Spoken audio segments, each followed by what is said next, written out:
Voltando à correção da atividade, nós vamos ter aqui, né, nós vamos ter a número 6. A Primeira República foi marcada por revoltas sangrentas que culminou em dezenas de milhares de mortos. Uma dessas revoltas foi a de Canudos, que, por liderança de Antônio Conselheiro, os revoltosos construíram uma comunidade que resistiu bravamente às investidas de tomada da comunidade pelas tropas do governo federal, até sucumbir de uma vez por todas em outubro de 1897, dado o enunciado. Dado o enunciado, indica em que circunstância Antônio Conselheiro foi se caracterizando como um líder dessa revolta. Então nós vamos ter aqui, né?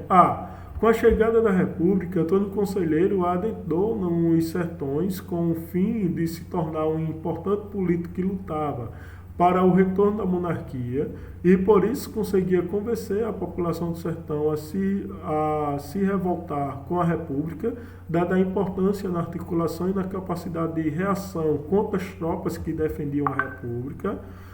B. Com a chegada da República, a população dos sertões dos estados se viu excluída e afastada das políticas públicas do governo federal, em que as secas constantes agravavam a situação de sobrevivência dessa população, que vivia de maneira quase insuportável a vida nestas localidades.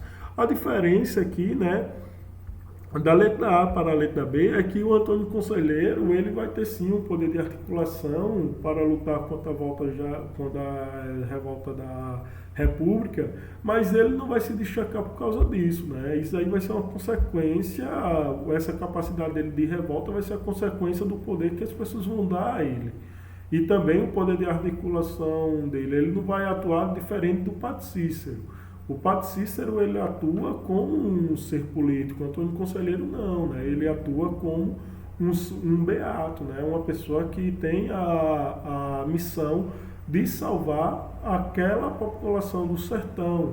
Por isso que ele vai começar a pregar contra as forças da República, porque ele entendia que as forças da República elas representavam aí um perigo para a moral cristã, um perigo para a vida espiritual das pessoas, já que a República ela permitia que as pessoas se casassem sem a bênção do padre, porque era o casamento civil.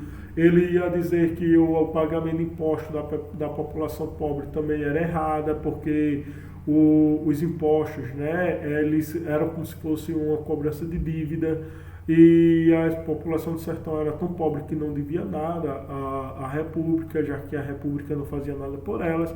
E também o Antônio Conselheiro entendia que a República, o presidente da República não era legítimo, porque era um governo, um governador, né, um homem escolhido por outros homens, sendo que ele atribuía aos imperadores a santidade, já que vem de linhagem, né, uma linhagem de pessoas santas, não que pessoas santas, mas de pessoas que representavam aí o poder de Deus. Eu vou dar um exemplo para deixar claro. Por exemplo, o pai de família, né, nós vivemos em uma sociedade patriarcal. Nós estamos aí passando por novas reconfigurações, né? Desde a metade do século XX até agora, nós estamos passando por novas reconfigurações nos arranjos sociais. Desde o século XIX, no fim do século XVIII para a metade do século XIX, a burguesia mundial ela foi se reestruturando e ela foi começando a ganhar espaços após a Revolução Industrial. E ela foi definindo os espaços, por exemplo, o que era o espaço da mulher, o que era o espaço do homem na sociedade, o que cada um iria fazer, e assim por diante. E dentro desse modelo está a concepção cristã, né, do pai, que ele está governando o mundo, e por isso os imperadores, os reis, né, eles vão ter a legitimidade de governar uma determinada nação, um determinado ambiente, porque ele é o representante divino de Deus na Terra. É bem parecido com aí essa estrutura, né? Lembra muito a estratégia dos faraós, mas os faraós estão numa época diferente do que os nossos reis aqui, né? Estão em características diferentes. Então, Antônio Conselheiro entendia assim, né? Que Deus ele governava a humanidade e já os imperadores tinham a legitimidade de governar a nação, porque era o homem, ele governava desde que ele assumiu o trono até a sua morte. E se ele estava nessa característica de governo, é porque Deus o quis, era a escolha de Deus que ele fizesse isso. Quando os presidentes da República são eleitos pelos homens tão pecadores quanto eles, e assim pelas trocas de favores, como a gente vê com os coronéis e tal, a partir da corrupção, ele diz que isso é ele dizia que isso era uma forma, né, de, vamos dizer assim, deprimente para as pessoas espiritualmente, e também alimentava a corrupção das pessoas, que esse poder ele não era santo, era um poder demoníaco, né, do presidente da República. Isso era a ideia de Antônio Conselheiro, assim, num grosso modo falando. Né? Tem outras interpretações, é claro, né, que os historiadores vão dizer. Tem outras interpretações, mas essa é uma das interpretações que nós podemos dar às ideias de Antônio Conselheiro. Então, essa é a diferença dessas questões, né? Então aqui, né, quando ele diz assim que é dada a importância da articulação e da capacidade de reação, primeiro, Antônio Conselheiro não vai articular, porque quando a gente está falando de articulação, é a capacidade de você estar conversando um com o outro o tempo todo. Ele vai liderar, mas ele vai reagir, mas é reagir a partir da sua força. Então ele vem aí. Ele não vai procurar, por exemplo, os soldados ou vai procurar o governador do estado ou o presidente para que esse conflito ele cesse ou procurar soluções. Não, ele simplesmente vai contra o Estado. Ele vai articular nesse sentido. Olha, vamos nos organizar e lutar contra o regime, né? Aí tem aqui, com a chegada da República, a população dos sertões se viu excluída e afastada das políticas públicas do governo federal, sim, em que as secas constantes agravavam a situação de sobrevivência dessa população que vivia de maneira quase suportável a vida nesta localidade, corretamente. É isso que eu estou falando, né?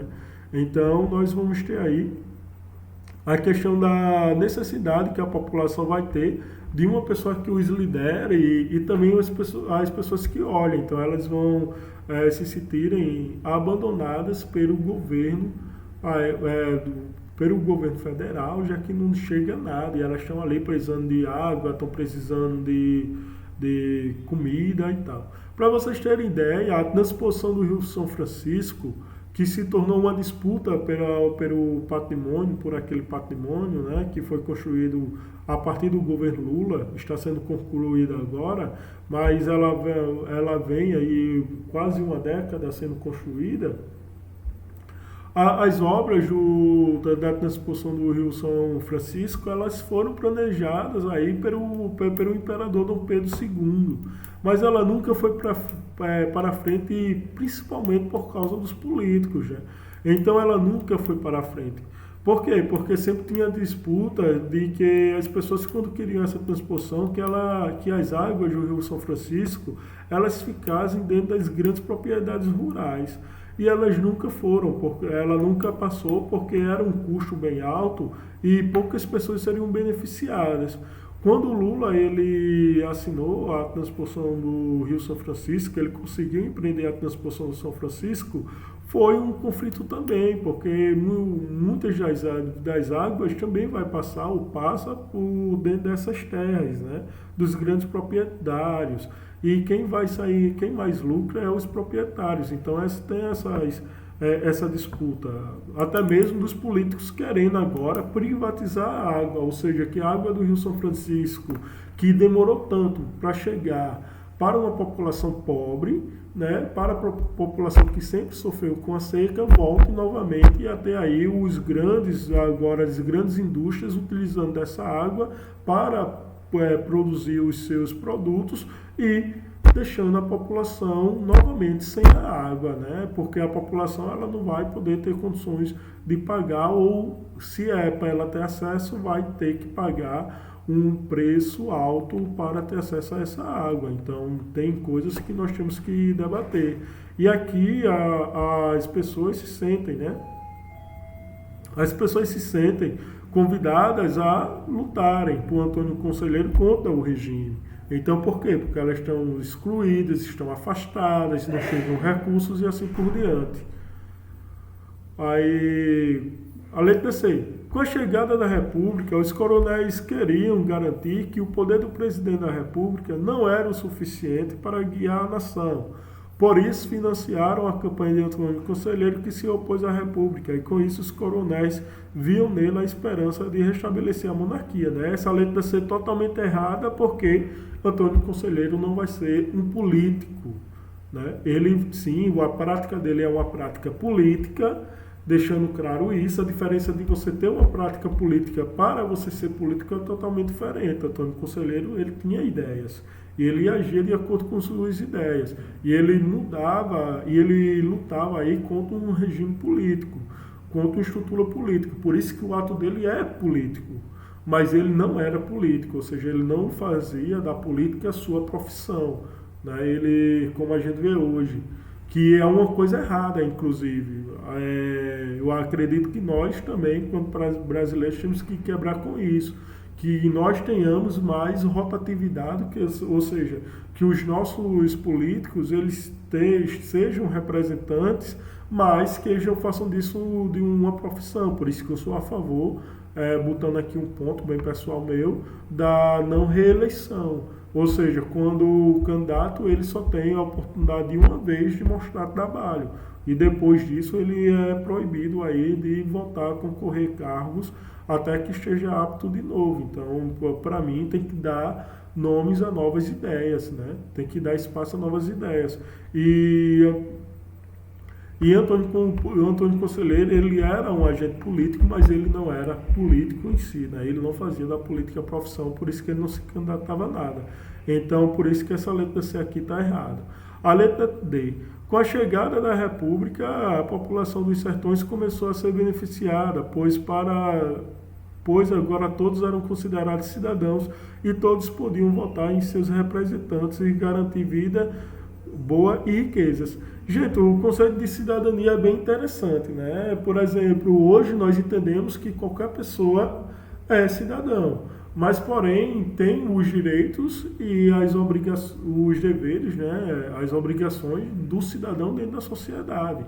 Mas, diante disso, há também outros empecilhos que a gente vai considerando, quem é cidadão, quem não é, quem exerce a cidadania, quem não exerce.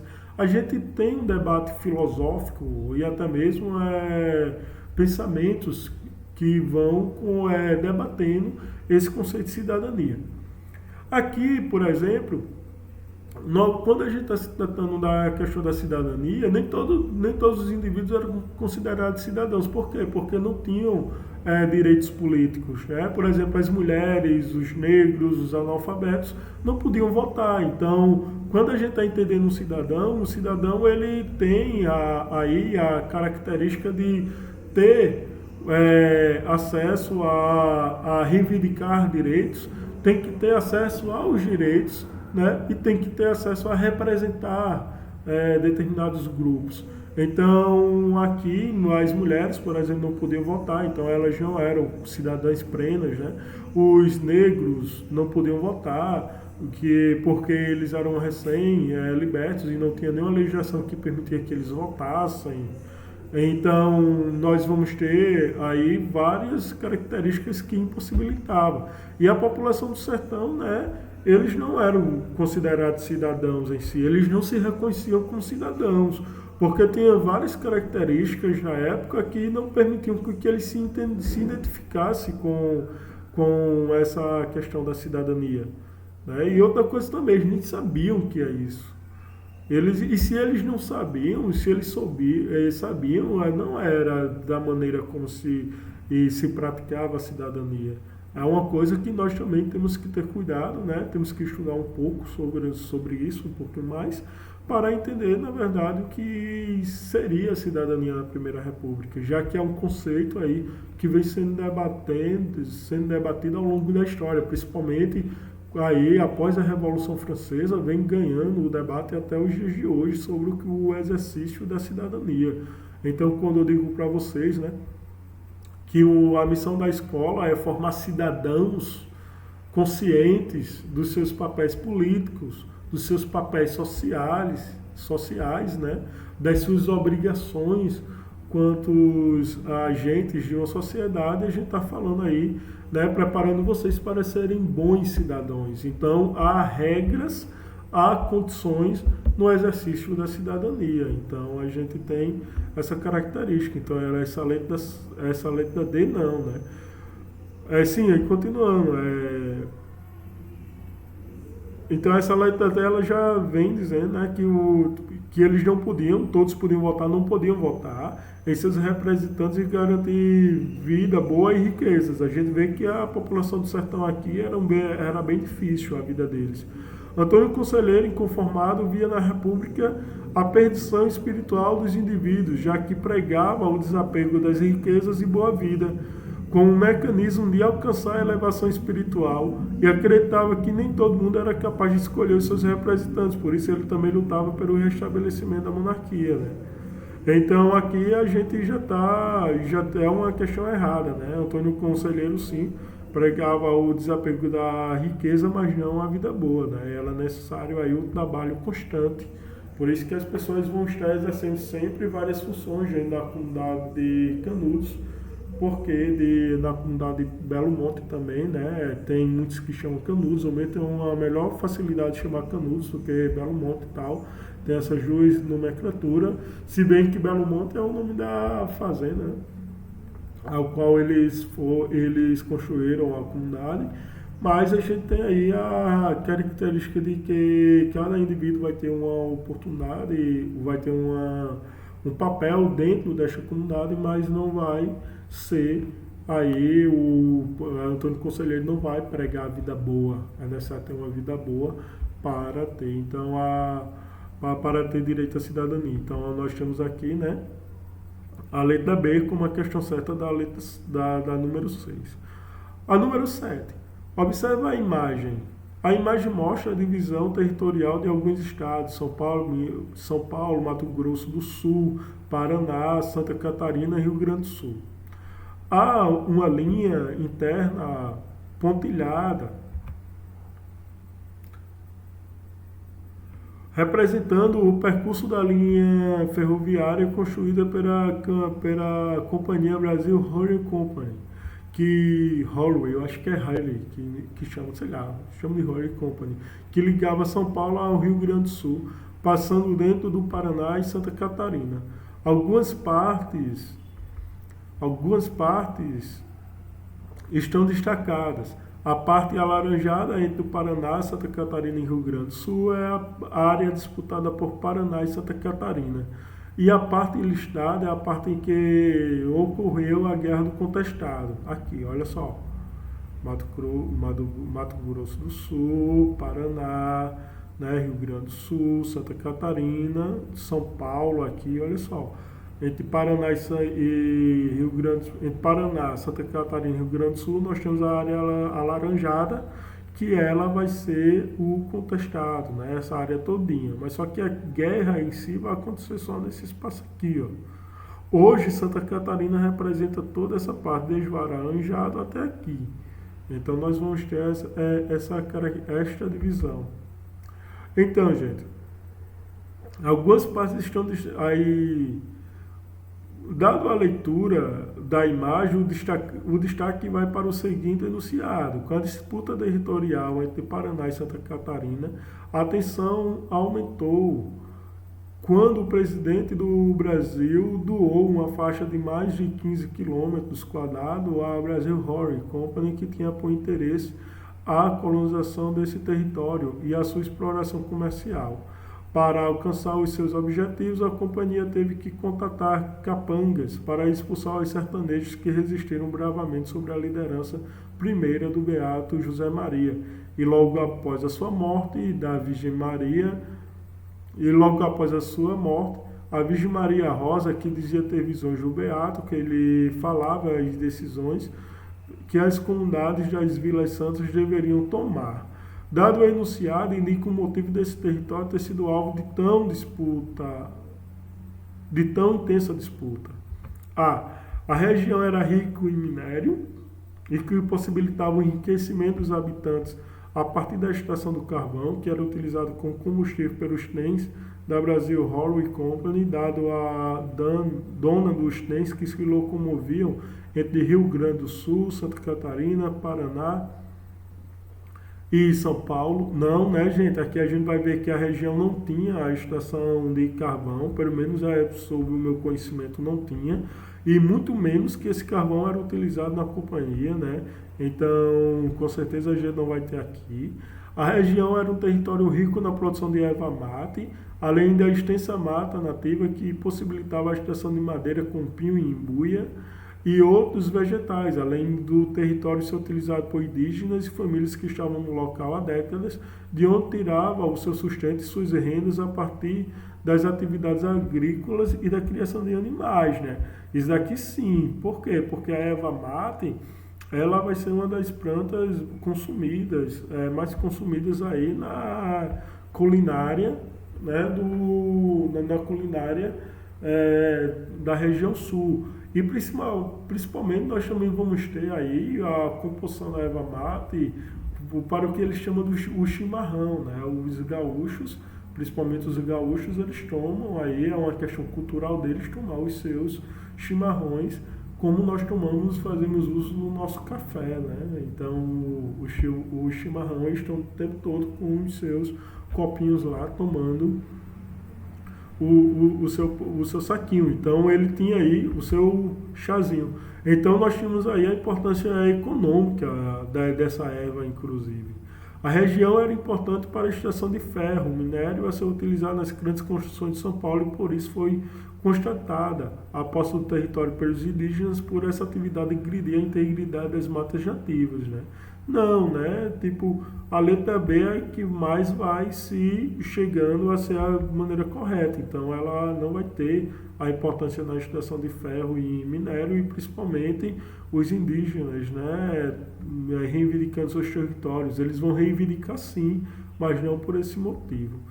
Os sertanejos queriam a posse da região, dada a importância fértil do solo e a inconformação com o governo brasileiro em doar parte do território a uma companhia paulista estrangeira e quando haviam famílias brasileiras sem terra onde plantar. Todas essas informações da letra T e D são corretas, exceto uma, gente, né?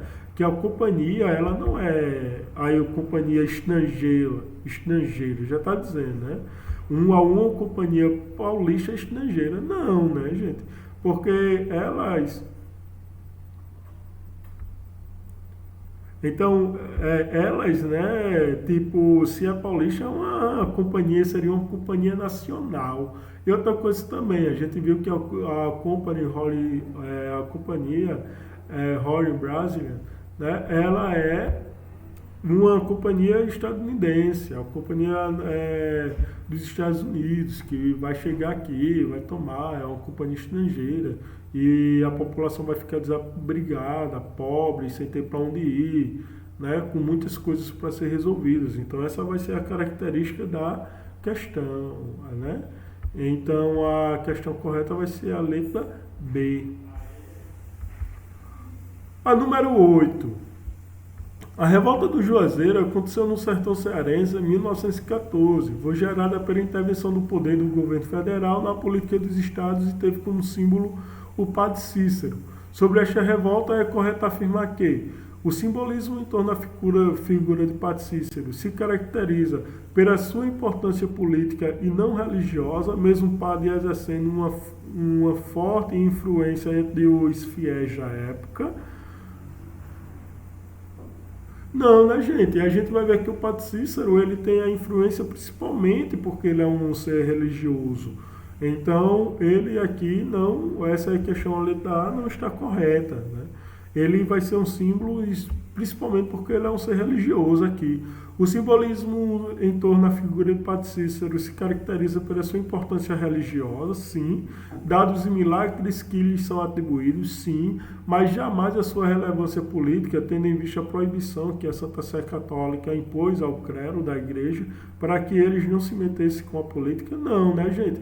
A gente vai ver que Padre Cícero, sim, ele vai receber uma repreensão daí do clero, da Santa Sé, Quando a gente está falando da Santa Sé, a gente está falando aí da Igreja Católica na sua base, né? Tipo ali do Vaticano, que eu não sei, eu não sei se já era o Vaticano aí, né? Mas vamos dizer assim, a Igreja de Roma, né? Por isso que eles vão, a igreja nesse momento está empreendendo aí o que eles chamam aí da romanização da Igreja Católica, ou seja, quando todas as vertentes do catolicismo ele começam a obedecer exclusivamente o que segue a Igreja de Roma, que é instituído pelo Papa. Nós temos a característica do catolicismo popular, né? Ou seja, as pessoas são católicas, estão ali nas missas, mas elas têm os cultos individuais a partir do que a tradição vai costumando, por exemplo, as fogueiras, né?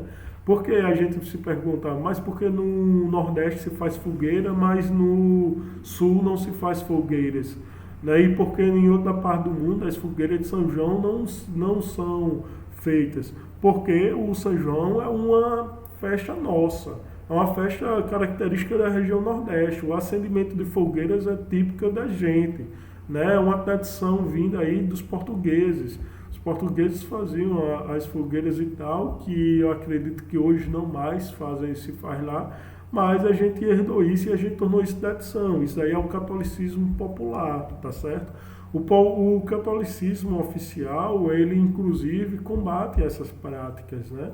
O catolicismo oficial, inclusive, eles, por exemplo, eles não vão, o Papa, ele não vai mandar acender fogueiras no dia de São João. Não, ele vai rezar a missa, ele vai, porque tem um santo dentro da liturgia diário, né? Que ele deve ser referendado, a vida dele deve ser lembrada naquele dia e tal. Então São João ele vai ser lembrado, mas não como nós nordestinos fazemos.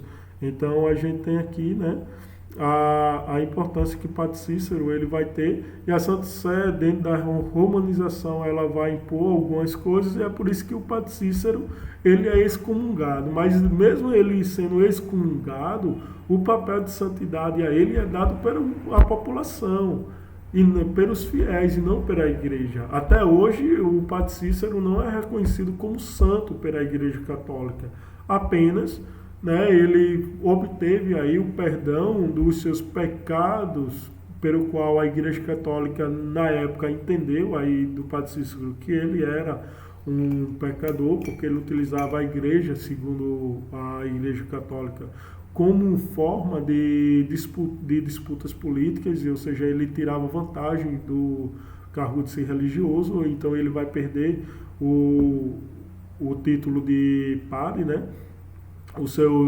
Vai ser proibido de exercer o seu sacerdócio, e ele só vai obter o perdão da Igreja Católica em 2015, depois de muitas aí brigas, né? Vamos dizer assim, muitas disputas, muitas tentativas, e com isso a Igreja Católica, fazendo perdão, permite que as pessoas comecem a cultuá-lo, mas não como religioso, né? Não como, observem a sua vida como exemplo de devoção, mas não como santo, porque para a sua santificação ainda precisa outros processos que a Igreja Católica vai observar.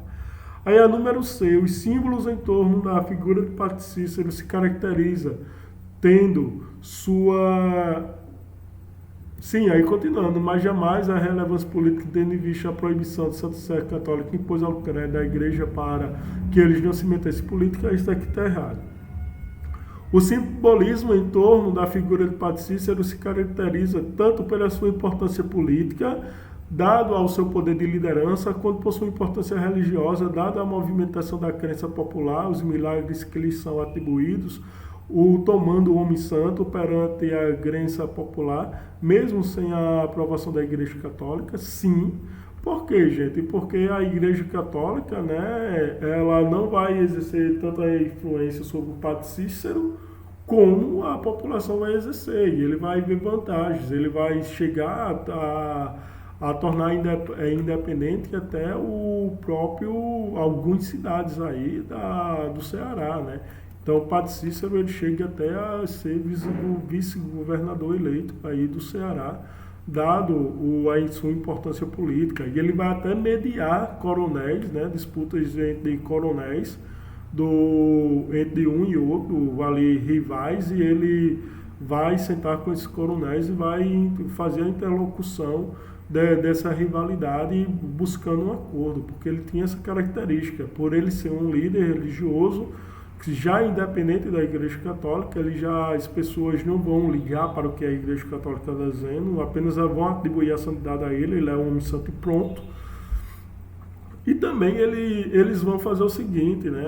As pessoas vão começar a seguir tudo que o Padre Cícero disser. Se o Padre Cícero se ele convocasse as pessoas para lutarem, as pessoas estavam dispostas a morrerem por ele. E assim não vai ser diferente, né? Muitos conflitos ele vai convocar as pessoas, não importa onde as pessoas estivessem, dizer se o Padre Cícero está chamando, as pessoas deixavam o que estavam fazendo e iam em busca iam cumprir a convocação do homem.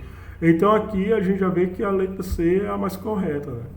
Aqui o simbolismo em torno da figura de Padre Cícero se caracteriza por uma relação com o cangaço, uma vez que os cangaceiros repousavam em Juazeiro e via no padre o exemplo de homem santo por sua dedicação ao sacerdócio e a benevolência com o povo sofrido do sertão. Não em partes, né? O cangaço, eles tinham, a exemplo de Lampião, uma forte ligação com o Padre Cícero por devoção, mas não que Padre Cícero, por exemplo, ele chefiasse o cangaço, né? Quando a gente coloca uma questão dessa, a gente entende-se que o Padre Cícero ele tinha um poder muito grande sobre o cangaço. Não, os cangaceiros, eles eram tão devotos como qualquer pessoa comum. E eles atribuíam o Padre Cícero principalmente porque eles viam que o Padre Cícero era um homem que lutava pelo povo sofrido, né?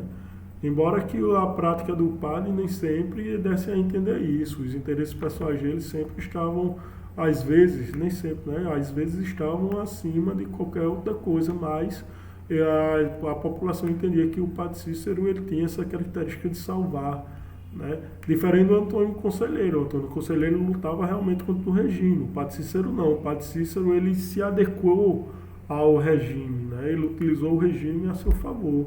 O Antônio Conselheiro, assim como José Maria, né, utilizou a luta contra o regime para empreender as suas ideias.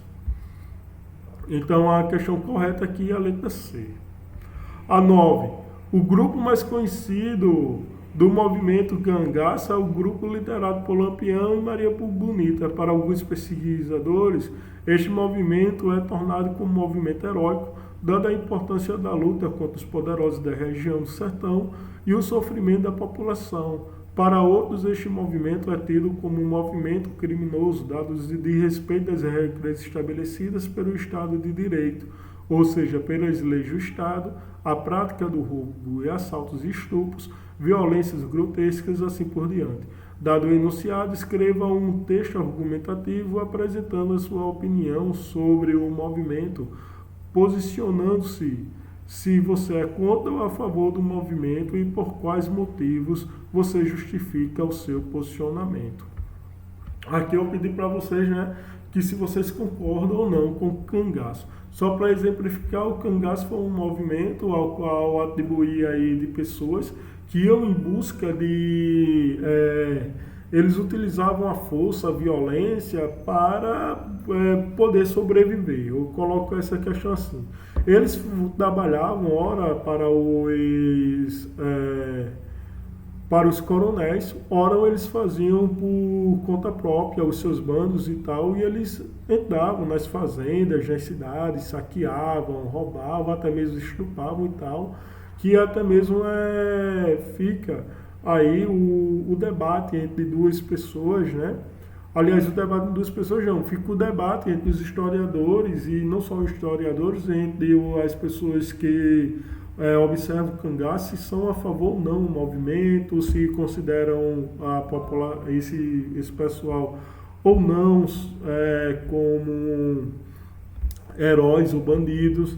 Então tem essa característica. O que vai definir as duas opiniões é exatamente de como as pessoas veem esse movimento. Por exemplo, as pessoas que costumam haver esse movimento cangaço, como as pessoas que roubam, que matam, que estupram, aí as pessoas se colocam contra, né?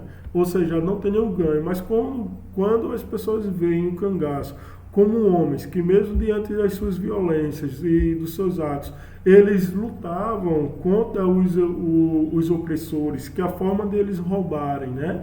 Os coronéis, e eles saqueavam as cidades, e eles também faziam, distribuíam comidas e tal, uma espécie de uma releitura de Robin Hood, vamos dizer assim, né, grosso modo falando, aí as pessoas começam a ter essa identidade, porque é o exemplo da luta, da garra, da força, da determinação do sertanejo, principalmente do povo nordestino. Nas quadrilhas juninas, por exemplo, em outra videoaula eu expliquei, né? Quando a gente está acompanhando uma festa junina, sempre vai ter a ala que vai vir, que são os cangaceiros, que são as pessoas com suas espingardas, com as roupas de couro, geralmente marrons, né, chapéuzinho de couro de vaqueiro e tal, e elas vão fazer suas danças, né, e sempre falando bravas, agressivas, e assim por diante, mas com as suas belezas. O cangaço se tornou um símbolo nordestino. É tanto que o Luiz Gonzaga, quando ele canta com o chapéu, né, de couro, de cangaço, e todo nordestino ele representa ali o vaqueiro que também é cangaceiro, né? Então a gente tem essas características de o nordestino andar sempre com uma faca nas calças. Hoje já é proibido, né? Hoje cada vez mais, por uma questão cultural, as pessoas vão abandonando esse costume, mas até no interior ainda é possível ver isso, né? Em cidade com bananeiras e tal, as pessoas que estão acima dos seus 60 anos, elas sempre têm as suas faquinhas do lado. Então é a característica do povo nordestino. Isso vem, né, da leitura que nós fazemos do que era o cangaço. E muitos de vocês, principalmente os alunos, colocam, né? Eu estava lendo as respostas, uns são a favor e outros são contra. E é pelos mesmos motivos, ou porque eles estão descumprindo a lei, ou os que são contra, né, o movimento, ou porque eles estão aí lutando contra os regimes. Então, era uma opinião própria de vocês, cada um deu a sua, e eu fiquei contente com as respostas. Aqui, 10. Como vimos, o voto teve a sua importância para a Primeira República, além de polêmicos, dadas as fraudes eleitorais e a falta de liberdade de escolha devido ao poder dos coronéis. O voto era a garantia da manutenção da República e a continuidade das oligarquias no poder. Aqui eu estou falando do quê? Do período da Primeira República. Dado o enunciado, escreva um texto argumentativo discutindo sobre a importância do voto no exercício da cidadania nos dias de hoje, beneficiando a todos de maneira ética e justa no combate às desigualdades e dos privilégios dos grupos dominantes, né? Eu pedi para vocês aí que discorresse como nós podemos entender o voto hoje. Como é que nós podemos construir uma ideia de voto observando como as pessoas são eleitas hoje. Eu mostrei, se antes tínhamos o voto de cabrechos, né? Hoje o voto ele é representativo. Cada um, é claro, colocou a sua opinião, mas aqui eu estou também dando aí o que seria o voto. O voto ele é representativo, ou seja, você vota num candidato ou na candidata que representa o seu ideal de sociedade. Por exemplo, você defende a escola pública, você vai votar em candidatos que estão aí pensando na educação pública. Se você defende uma escola privada, você vai votar em candidatos que querem que a escola seja privada e que nem todo mundo tem acesso. Se você defende aí, por exemplo, você é um aluno, né, que quer que a internet seja um bem público, você vai votar em candidatos que estão com esse planejamento da comunicação, que a comunicação seja um direito de todos, que a internet seja um direito de todos, e assim por diante. A questão da representatividade. O voto hoje você escolhe naquele que melhor representa sua visão de mundo, que antes não era assim, né? A gente vai até ter problemas. E cada um colocou suas respostas. Até mesmo teve outros que fizeram um paralelo entre as pessoas que se elegem pelo voto de cabresto, né? E a prática ainda hoje, a gente vê isso, né? As pessoas que em troca de cargos vendem o voto, ou até mesmo os políticos que eles, por terem um nome de família, eles não precisam fazer muita coisa a não ser botar o nome na lista de candidatos que já estão eleitos.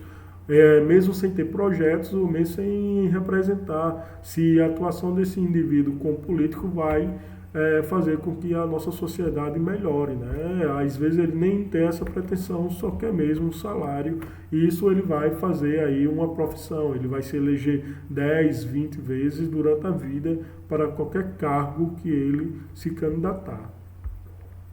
Então, a número 11 seria, né, essa questão: pesquise na internet sobre os principais personagens religiosos do século XX no Brasil, apresentando o contexto político em que essa personagem esteve inserida, as suas principais obras, ideias e qual foi o legado deixado por essas figuras para a história. Não esqueça de colocar a referência na pesquisa contendo o título e o autor, se possível, da pesquisa contada. Aqui foi uma pesquisa, né, que eu coloquei para vocês fazerem. Muita gente não encontrou, outros já botaram tipo líderes religiosos do mundo no século XX, uma lista imensa, sendo que na verdade só precisava colocar lá, né, religiosos do século XX no Brasil. Aí você vai encontrar Irmã Dulce, alguns botaram, você vai botar Chico Xavier, né, um líder espírita muito grande, de importância muito grande para o século XX. Inclusive o Chico Xavier, ele previu, né, algumas transformações que o mundo iria passar a partir de 2019, é uma grande referência aí como médium, porque ele acredita que entrava em comunicação com os espíritos de pessoas já falecidas, e eles passavam mensagem, e ele passava a mensagem através da sua mediunidade, ou seja, do intermédio da sua capacidade que ele tinha com contato espiritual. Ele estava em contato com as pessoas já mortas, e essas pessoas escreviam cartas de consolação para os familiares que estavam na terra, e assim por diante. E também ele era um líder espiritual, ele dizia como as pessoas deveriam agir em relação aos seus sentimentos, em relação às suas dores, e ele fazia muitos benefícios. Ele tinha um abacateiro atrás da sua casa, né, que ele distribuía sopa lá para as pessoas carentes. Então ele publicou mais de 400 livros, né, e todos esses livros foram sempre muito bem vendidos. Ele muito dinheiro que ele recebia, mas ele não ficou com um tostão desses livros. Ele nasceu pobre e ele veio a falecer pobre. Tem uma capacidade aí, a possibilidade de ter se tornado uma pessoa milionária com o livro, mas ele doou tudo às instituições de caridades e às obras de caridades. Então ele foi uma figura muito importante no século XX. A Irmã Dulce, né, não tão diferente, também se construiu como uma líder espiritual e uma líder aí de caridade, e as pessoas iam para ela e atribuem a ela milagres também, né? Não tão diferente que o Chico Xavier também atribuía a eles algumas curas, mas um era espírita, a outra é católica.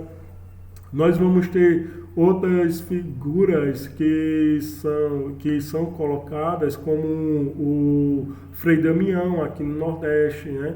O Frei Damião, ele também teve uma característica muito importante, que é atribuir a ele milagres. Ele saiu construindo escolas, ele saiu construindo igrejas, saiu pregando, dizendo como as pessoas poderiam se comportar espiritualmente na vida, né? Então ele era um líder espiritual muito importante aqui para o Nordeste. É tanto que aqui em Guarabira, eu sempre volto, tem um monumento em homenagem a ele. Já chegou a ser considerado esse monumento a segunda, se eu não me engano, foi a terceira estátua maior do Brasil, né? Ela já era um monumento grandioso aqui na cidade de Guarabira, em homenagem ao Frei Damião.